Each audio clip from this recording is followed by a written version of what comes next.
बिलकुल शान से ब्रेक नंतर स्वागत आहे आमच्या कार्यक्रमात ज्याचं नाव आहे क्लोजअप. हास्य सम्राट. आता असायचं मराठीत, नाहीतर गोळी तुमच्या डोक्यात. हा भाई, आपली कशी दादागिरी चालते का नाही तशी विनोदात दादागिरी करणारा एक आगरी माणूस येतोय. त्याचं नाव आहे जॉनी जॉनी रावत.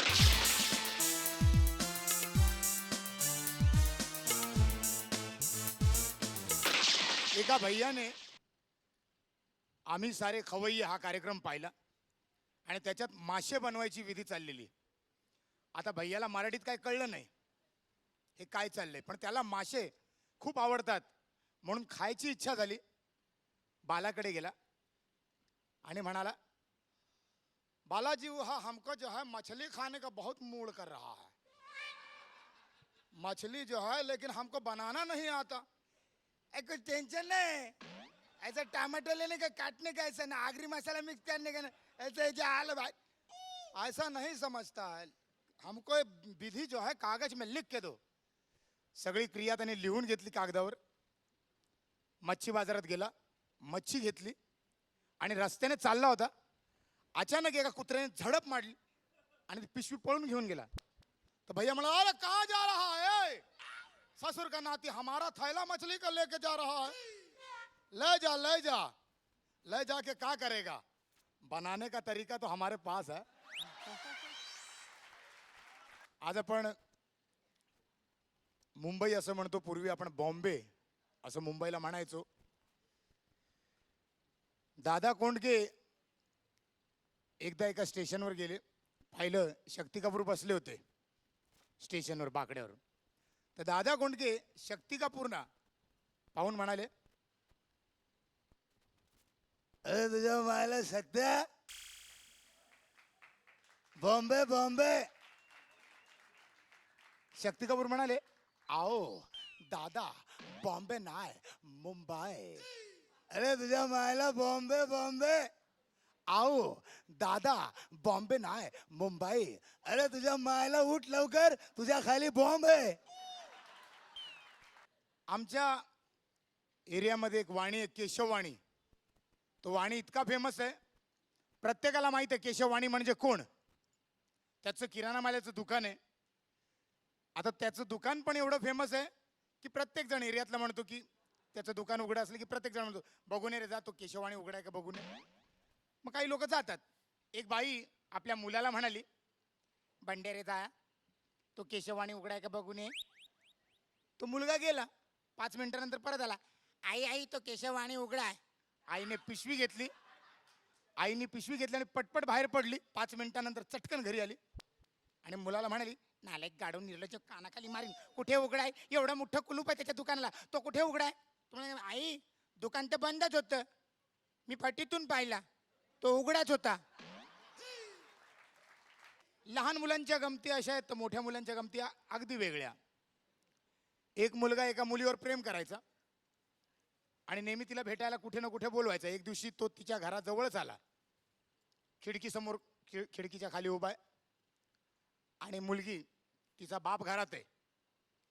मुलगी मुलाला म्हणते, जा जा जा इथून जा. मुलगा जबरदस्ती उभा आहे आणि बाप घरात आहे. तर मुलगी मुलाला इशाऱ्यात गाण्यात सांगते,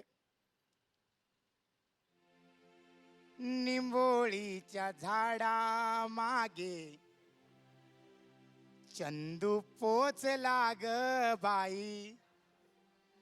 निंबोळीच्या झाडा मागे चंदू पोचला ग बाई. आज माझ्या बापाला झोप का ग येत नाही. निंबोळीच्या झाडा मागे चंदू पोचला ग बाई. तिच्या आईने हे सगळं पाहिलं आणि तिने झाडू घेतली आणि त्या मुलाच्या मागे लागली. मुलगा म्हणाला, हिची रोज किर किर फिरलं डोकं गरागर, डाव्या कानाखाली एक खेचली, अशी मागे मागे येऊन झाडू घेऊन हाता माझ्या मागे आई लागली. बापाने तिची शाळा सोडवून टाकली मुलीची अशा प्रकारामुळे. तर मुलगा उदास होऊन बाकड्यावर बसला आणि गातोय, 8वी बीच्या बाकावरती वचन दिले तू मला. 8वी बीच्या बाकावरती वचन दिले तू मला. का गेलीस तू सोडून शाळा बसला माझा गळा.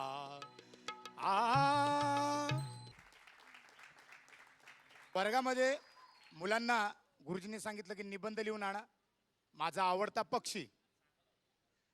एका लहान मुलाने निबंध काय लिहिलं? तसे तर मला सगळेच पक्षी आवडतात, पण कोंबडी मला खूप आवडते, कारण ती खायला खूप चविष्ट असते. कोंबडी, त्याच्यावर एक गाणं खूप गाजलं जे जितेंद्र जोशी यांनी लिहिलं. कोंबडी पळाली लंगडी घालून तंगडी पळायला लागली, आणि कोंबडीच्या तंगडीपासून सूप पण चांगला तयार होतो. आणि कोंबडीला असा दगड मारला की कोंबडी पक पक पकाक करते. आणि पक पक पकाक हा नाना पाटेकरचा चित्रपट होता. नाना आमच्या गुरुजींना आम्ही प्रेमाने हाक मारतो. आमच्या गुरुजींना पण कोंबडी खूप आवडते. त्यांना जेव्हा जेव्हा कोंबडी खायची इच्छा होते, शेजारच्यांची कोंबडी चोरून खातात, म्हणून आम्ही त्यांना कोंबडी चोर म्हणतो. जेव्हा जेव्हा मी त्यांना कोंबडी चोर म्हणतो, ते मला वर्गाच्या बाहेर कोंबड्या करतात. म्हणून मला कोंबडा आवडत नाही, कोंबडीच आवडते. थँक्यू. बस हे बस बस बस. हा हा तर काय मला एक कविता आत्ताच इथे मी लिहून काढले तर म्हणून. आता सुचली आणि कविता? तुम्हाला असं स्फुरण येईल, म्हणजे पुढचा नाही. दरोडा घालायला स्फुरण येईल ए तुम्हाला. भाई आम्ही ठरवू दे, नाही तुम्ही नाही, खरंच कविता ऐका वाचा. ऐका ऐका ऐका.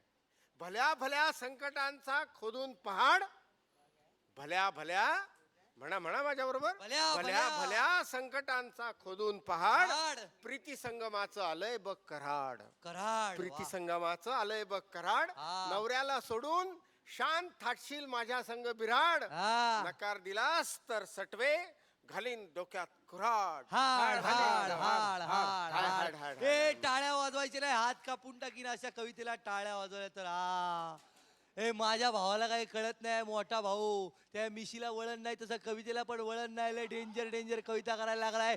तुमचं पण डोस करणं असेल त्याच्या आधी घ्या एक हास्य विश्रांती. लगेच